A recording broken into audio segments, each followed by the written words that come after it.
maka tidak ada yang paling menyenangkan dan tidak akan pernah merasakan beban dalam hidup kecuali semuanya akan diringankan oleh Allah Subhanahu wa taala. Kecuali semuanya akan merasa ringan karena dia merasa. Saya ingin katakan pada Anda, kalau ada orang ragu kemudian saya bersumpah, bukankah sumpah itu bisa membuat dia lebih yakin? Bukankah sumpah itu ditujukan untuk menepis keraguan? Lihat baik-baik, manusia saja bersumpah Anda bisa yakin. Sekarang Allah itu nggak bersumpah pun pasti benar, tapi kemudian dihadirkan sumpah. Kalau Allah sudah bersumpah, itu bukan sekadar ingin menyampaikan kalimat atau informasi, tapi Allah ingin memberikan komitmen dengan sungguh-sungguh dan menanamkannya ke dalam jiwa. Seakan-akan Allah ingin katakan, hei, saya bersumpah ya, saya komitmen, tanamkan pada jiwamu yang paling dalam. Wadduha, demi waktu duha yang cahayanya begitu menyejukkan, menenteramkan. Bukankah kalau waktu duha Anda keluar cahayanya enak? Ya? Nah, sumpah yang pertama ini ada yang memaknai dengan kalimat makna hakiki. Ini bersumpah dengan suasana alam yang sejuk. Tapi ada yang memaknai dengan kalimat majazi, kata kiasan. Muhammad, saya bersumpah, tanamkan pada hatimu yang paling dalam demi keadaanmu yang pernah mengalami ketenangan, seperti halnya engkau merasakan cahaya duha. Demi kondisimu yang pernah merasakan sukacita, yang pernah enak, pernah nyaman, gak ada gangguan, persis seperti engkau berjemur dalam suasana duha. Bukankah kalau Anda keluar suasana duha enak? Dalam bahasa bebasnya, saya bersumpah demi ketenangan, kenyamanan, kesejukan yang pernah engkau rasakan dalam hidupmu sampai dengan sekarang, seperti merasakan cahaya duha. Walaili idza saja. Hati-hati. Dan saya pun bersumpah demi malam apabila telah datang gelap gulita. Demi malam apabila nampak gelap sehingga tidak terasa, tidak terlihat apa yang ada di sekitarannya. Ini pun bisa diartikan bahasa kiasan. Walaili idza saja. Maaf, kalau malam gelap itu terus cahaya tidak ada, lilin tidak ada, lampu sudah tidak ada, Anda ada dalam satu ruangan, kira-kira, mohon izin ya, maaf sekali, kira-kira benda-benda sekitaran kita nampak tidak? Tidak. Kalau sudah tidak nampak, bisa nggak menjangkaunya secara cepat? Meraba kan? Meraba. Ustadz, tapi gigi saya putih, kalau saya senyum ada cahaya. Tidak. Tetap pantulannya tidak akan menghadirkan optik yang sempurna. Maka ketika Anda ingin meraba, sulit.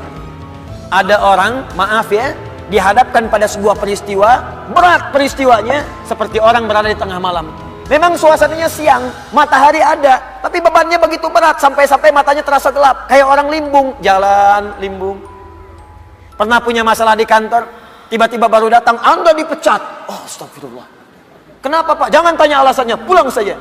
Padahal suasana siang, terang benderang, mataharinya juga terik, tapi seakan-akan kita mendapatkan sesuatu yang gelap. Pulang goyang. Ibu tiba-tiba baru nyampe di pengajian, dapat WA. Aku sudah tidak mencintaimu lagi. Oh, kenapa ini?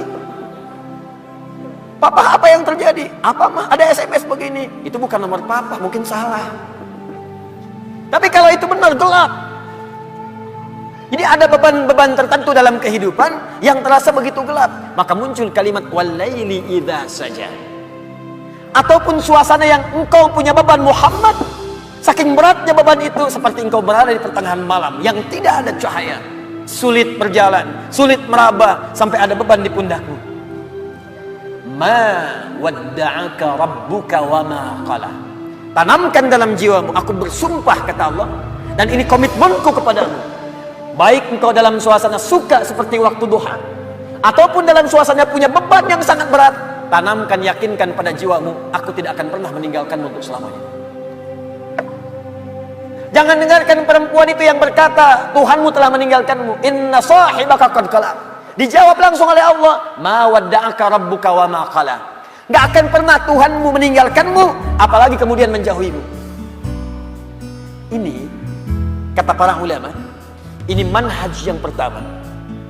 Bila seseorang dekat dengan Allah dan selalu mendekatkan diri kepada Allah untuk bertakarrub, dekat sampai merasakan kedekatan dengan Allah, maka tidak ada yang paling menyenangkan dan tidak akan pernah merasakan beban dalam hidup kecuali semuanya akan diringankan oleh Allah Subhanahu wa taala. kecuali semuanya akan terasa ringan karena dia merasa dekat dengan Allah Subhanahu wa taala. Di bahasa singkatnya begini, kalau Anda dekat dengan Allah, baik dalam suasana senang tidak akan melalaikan. Biasa saja karena yang paling tingginya Allah. Dan kalau sedang punya musibah pun gak akan berpengaruh. Seberat apapun sepanjang Anda merasa ada Allah, demi Allah saya katakan, semua itu akan terasa ringan. Contoh, maaf ya, Anda sedang punya masalah sekarang, berat terasa, gak mudah dirasakan. Tapi dalam hati Anda ada keyakinan kepada Allah. Tiba-tiba muncul kalimat la yukallifullahu nafsan illa. Allah gak mungkin titipkan beban persoalan kecuali Anda sanggup menjalaninya. Jadi kalau orang-orang yang dekat dengan Allah, di hatinya ada Allah, dalam pikirannya ada Allah, ingatannya terhadap Allah, jadi yang lain itu terasa kecil.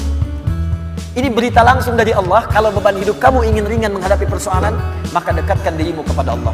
Maka dalam suasana suka engkau tidak akan lalai. Kan ada orang yang suasana suka dia lupa dengan Allah, sehingga gak sadar berbuat maksiat.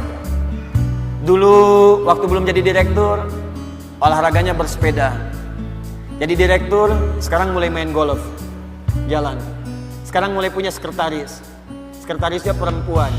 Banyak melihat sekretaris dibandingkan istri di rumah. Jalan. Pergaulan mulai meluas. Hati-hati.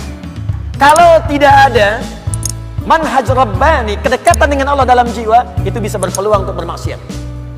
Hati-hati, bisa berpeluang untuk bermaksiat. Dulu belum terlalu kaya, pakainya sepeda, kadang jalan kaki. Sekarang datang mobil. Kalau nggak punya kedekatan dengan Allah, mobil itu kadang-kadang nggak bisa buka pintunya. Kalau belum dibukakan, nggak mau keluar. Kalau belum muter keliling komplek, belum afdol. Dulu ke masjid bisa jalan, jarak ke masjid cuma 10 meter. Habis punya Grand Max, bahkan ke IMAX, bahkan ke NMAX, motor. Jadi keliling komplek dulu 3 kali. Assalamualaikum. Ayo Pak Haji ke masjid. Ayo ke masjid, masih di dalam aja. Dia lupa yang di dalam itu lagi ke Cianjur. Gak ada orang. Itu poinnya. Jadi jangan sampai saat kita berada di atas, lalai kita dengan kehidupan, sehingga menenggelamkan kita dalam apa yang kita dapatkan. Tapi yang lebih bahaya, jangan sampai ketika saat sedang punya persoalan, kita juga kemudian merasa berat dengan itu. Bebannya berat, limbung, bicara tidak terkontrol, makan tidak enak, tidur tidak nyaman, dan suasananya nggak menyenangkan, capek saja. Ada yang tiba-tiba naik ke atas tower, ada yang tiba-tiba naik ke atas tiang listrik, ada yang naik ke apartemen, mau bunuh diri, takut, balik lagi gemetaran, dan seterusnya. Dan tidak ada kerjaan. Semua itu tidak akan pernah terjadi kalau Anda dekat dengan Allah Subhanahu wa taala. Di pelajaran pertama dari surah Ad-Duha di awal ayatnya, berusahalah selalu untuk mendekatkan diri kepada Allah Subhanahu wa taala. Orang yang dekat dengan Allah, maka akan dijamin oleh Allah langsung hidupnya, baik dalam keadaan suka ataupun sedang merasakan duka, tidak akan berpengaruh banyak pada dirinya, karena yang paling tinggi dan paling menyenangkan adalah kedekatannya dengan Allah Subhanahu wa taala. Jelas sampai sini? Baik.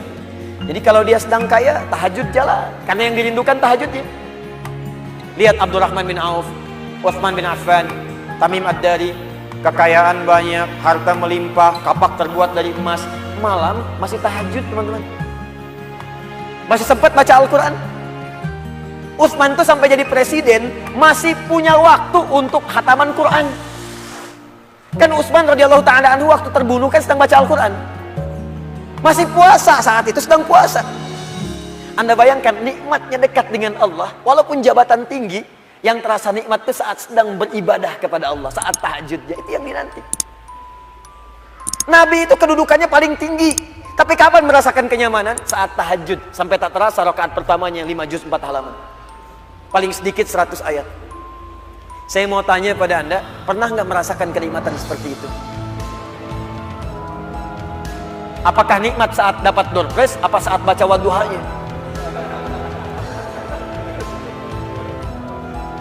Ayo coba rasakan, sampai hadir situasi itu. Sampai enak, tahajud tuh diburu gitu.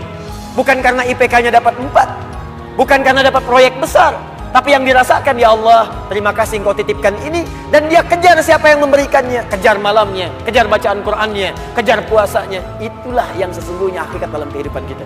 Satu poin pertama.